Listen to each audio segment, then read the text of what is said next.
नवासी दुल्हवा के चाचा के तरफ से 21 रुपया। 21 रुपया दुल्हा चाचा दी और दे हाँ घबराओ ना।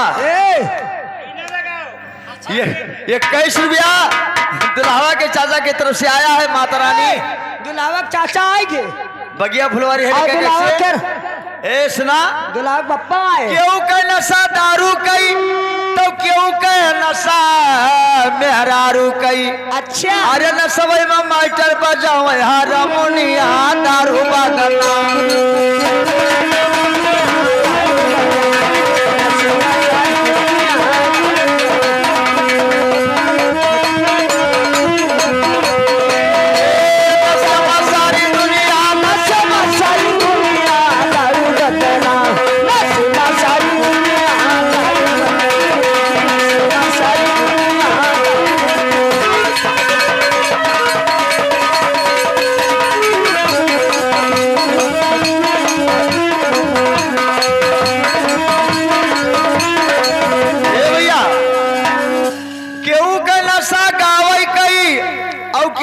नशा है बजावई के तो अरे न सबई माँ भैया अरे न सबई माँ बाबू हम हो गईला नचानिया दारू बदना।